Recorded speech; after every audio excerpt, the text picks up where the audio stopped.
Hello everyone, আসসালামু আলাইকুম। সবাই কেমন আছেন? বরাবরের মতো আরও একটা চমৎকার ভিডিও নিয়ে হাজির হলাম। হোটেল স্টাইলের ছোলা বুট রান্না করে দেখাবো। আজকে অনেক সুন্দরভাবে ছোলা বুট রান্না করে কিভাবে হোটেলে, সেভাবে আমি আজকে শেয়ার করছি আপনাদের কাছে। দেখুন কতটা লোভনীয় এবং কতটা সুন্দর একটা কালার। এরকম লোভনীয় এবং সুন্দর কালার তৈরি করার জন্য ভিডিওটির সাথেই থাকবেন এবং একটা লাইক দিতে ভুলে যাবেন না ভিউয়ার্স। ভিডিওটি যখন কন্টিনিউ করেছেন একটা লাইক দিয়ে পুরো ভিডিওটি কন্টিনিউ করবেন এবং শেষ পর্যন্ত থাকার অনুরোধ রইল। আসুন কথা না বাড়িয়ে শুরু করা যাক মূল ভিডিওটি। আমি কিভাবে তৈরি করলাম। আমি এটা রাত থেকে এই ডালগুলো ভিজিয়ে রেখেছিলাম, এই ছোলা বুটগুলো ভিজিয়ে রেখেছিলাম, আর রেখে সকালে আমি এটাকে সেদ্ধ করে নিয়েছি। আর রাইস কুকারে এটা সেদ্ধ করেছি, অলরেডি সেদ্ধ হয়ে গেছে দেখুন, আর অনেক সুন্দরভাবে সেদ্ধ হয়ে গিয়েছে। এটাকে আমি ছাকনা দিয়ে ছেঁকে নেব, আর সম্পূর্ণটাই রান্না করব না, কিছুটা রান্না করব আর কিছুটা ডিপ ফ্রিজে রেখে দেব। আমি সচরাচর ছোলা বুট সিদ্ধ করে আমি ডিপ ফ্রিজে রেখে দেই, আর রান্না করে আমি নর্মালে রেখে খাই না। টাটকা টাটকা খাবারই খেতে পছন্দ আমার। এখানে আমি কড়াইয়ে তেল দিয়ে দিয়েছি আর এখানে পেঁয়াজ দিয়ে দিয়েছি। আর পেঁয়াজটা দেওয়ার কারণ হচ্ছে আমি ডেকোরেশন করার জন্য এই পেঁয়াজটা হলুদ দিয়ে সুন্দরভাবে আমি একটু ভাজা ভাজা করে নেব। বেশি ভাজা ভাজা করব না, একদম আধা কাঁচার মতো ভাজা ভাজা করে উঠিয়ে নেব। দেখুন সুন্দরভাবে একটু নাড়াচাড়া করে নিয়ে, আমি বেশি ভাজা ভাজা করব না, এভাবে আমি একটু নাড়াচাড়া করে উঠিয়ে নেব। আর সামান্যতম এখানে হলুদের গুঁড়ি দিয়ে দেব, আর একটু সামান্য লবণ দিয়ে সুন্দরভাবে এটাকে একটু সেদ্ধ করে নেব। এরকম কিন্তু হোটেলে এরকম করে ডেকোরেশন করার জন্য পেঁয়াজটাকে সুন্দরভাবে একটু ভেজে নিয়ে তারপরে উঠিয়ে নেয়।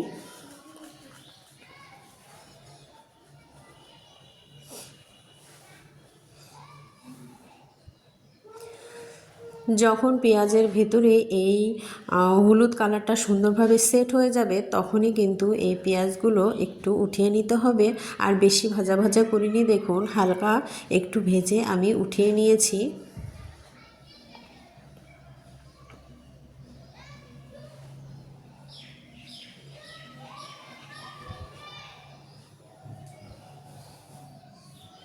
এই যে দেখুন কতটা সুন্দর একটা কালার এসেছে, তখনই কিন্তু আমি এটাকে উঠিয়ে নিয়েছি। আর কিছু পেঁয়াজ থেকে গেছে, অতগুলো আমার লাগবে না, আর সেই জন্য আমি কিছুটা আরও পেঁয়াজ দিয়ে দিলাম। আর দিয়ে সুন্দরভাবে নাড়াচাড়া করে নিয়ে আমি এখানে রেগুলার মশলাগুলো দেব।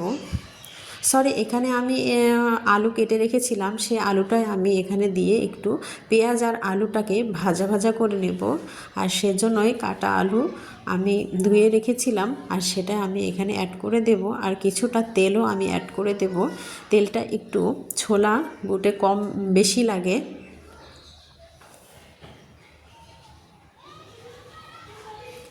কেটে রাখা আলুকে আমি এখন অ্যাড করে দিলাম, দিয়ে সুন্দরভাবে তেলের ওপরে পেঁয়াজ ও আলু সুন্দরভাবে নাড়াচাড়া করে নিয়ে একদম সেদ্ধর মতো করে নিতে হবে।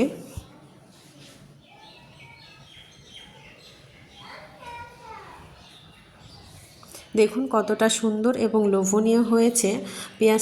পেঁয়াজ আর আলুটা অনেক সুন্দরভাবে যখন আধা সেদ্ধ হয়ে যাবে, তখনই আমি দিয়ে দিলাম হলুদের গুঁড়ি, মরিচের গুঁড়ি, আর সামান্য স্বাদ মতো লবণ দিয়ে দিলাম।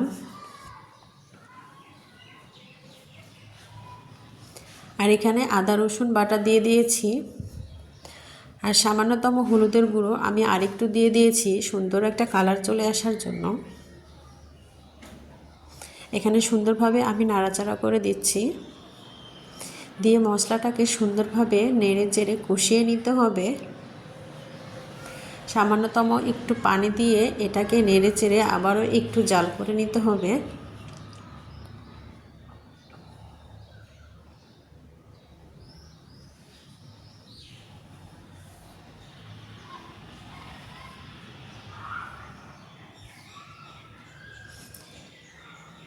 একটু যখন বলক উঠে আসবে তখনই কিন্তু কাঁচা মরিচটা এখানে অ্যাড করে দিতে হবে। আর ছোলাগুলো আমি ধুয়ে রেখেছিলাম সেটা আমি দিয়ে দিলাম, দিয়ে সুন্দরভাবে নাড়াচাড়া করে এটাকে তৈরি করে নিতে হবে। দেখুন কতটা সুন্দর এবং লোভনীয় হয়ে আসছে। তেল যখন গা থেকে ছাড়িয়ে যাবে তখনই কিন্তু বুটগুলো হয়ে যাবে। এটাকে অনবরত নেড়ে চেড়ে একদম পেঁয়াজটাকে গলিয়ে একদম মিশিয়ে দিতে হবে আলু এবং ছোলার সাথে।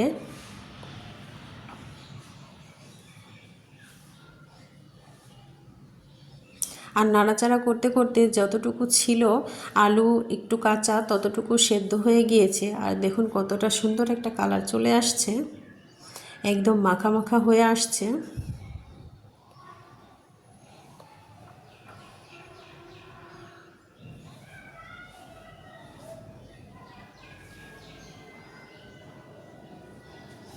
ঢাকনা দিয়ে ঢেকে আমি কিন্তু সুন্দরভাবে আবারও সেদ্ধ করে নিয়েছি, নিয়ে আবারও নাড়াচাড়া করে দিচ্ছি। এভাবে অনবরত নাড়াচাড়া করে দিতে হবে। আর এখানে আমি পুদিনা পাতা দিয়েছি, এখানে আপনারা চাইলেও ধনে পাতা দিতে পারেন। আবারও একটু ঢাকনা দিয়ে সুন্দরভাবে নাড়াচাড়া করে নেব। ঢাকনা দিয়ে ঢেকে ঢেকে সুন্দরভাবে কষিয়ে নিতে হবে, তাহলেই কিন্তু পারফেক্টভাবে এই ছোলা রান্না তৈরি হয়ে যাবে। খেতে কিন্তু দুর্দান্ত এবং অসাধারণ হয়েছিল ছোলা বুট রান্না। দেখুন কতটা মাখা মাখা হয়েছে এবং তেলটা ছাড়িয়ে এসেছে গা থেকে এবং কতটা লোভনীয় হয়েছে। আমার ছোলা রান্না রেডি হয়ে গেছে, এখন আপনাদের সার্ভ করে দেখাচ্ছি কতটা লোভনীয় হয়েছে। এভাবে হোটেল স্টাইলের ছোলা রান্না আপনারাও বাড়িতে ট্রাই করবেন, অবশ্যই ভালো লাগবে। আমার ভিডিওটি কেমন লাগলো অবশ্যই কমেন্ট বক্সে জানাতে ভুলবেন না। যারা আমার চ্যানেলে নতুন চলে এসেছেন অলরেডি তারা অবশ্যই চ্যানেলটি সাবস্ক্রাইব করে পাশে থাকবেন। আর যারা অলরেডি চলে এসেছেন এবং সবসময় আমার ভিডিওতে কমেন্ট রাখেন তাদেরকে অনেক অনেক ভালোবাসা এবং অভিনন্দন। আর ছোলা বুটগুলোকে সুন্দরভাবে ডেকোরেশন করার জন্য আমি এখানে পুদিনা পাতা ছিটিয়ে দেব। আর এখানে পেঁয়াজ যে ভেজে রেখেছিলাম সেটা আমি এখানে ডেকোরেশন করে দেব। দেখুন কতটা লোভনীয় হবে এবং দেখতেও কিন্তু মাশাআল্লাহ ভালো হয়েছে এবং খেতেও কিন্তু দারুণ হয়েছিল। এভাবে আমি পেঁয়াজগুলো ডেকোরেশন করে দিলাম। দেখুন কতটা লোভনীয় হয়েছে। কেমন লাগলো আমার ভিডিওটি অবশ্যই জানাতে ভুলবেন না। আবারও দেখা হবে নেক্সট কোনো ভিডিওতে। সে পর্যন্ত সবাই ভালো থাকবেন, সুস্থ থাকবেন। সবার সুস্বাস্থ্য কামনা করে এখানেই বিদায় নিচ্ছি। আমার জন্য দোয়া রাখবেন। সবাইকে অগ্রিম ঈদ মোবারক। আল্লাহ হাফেজ।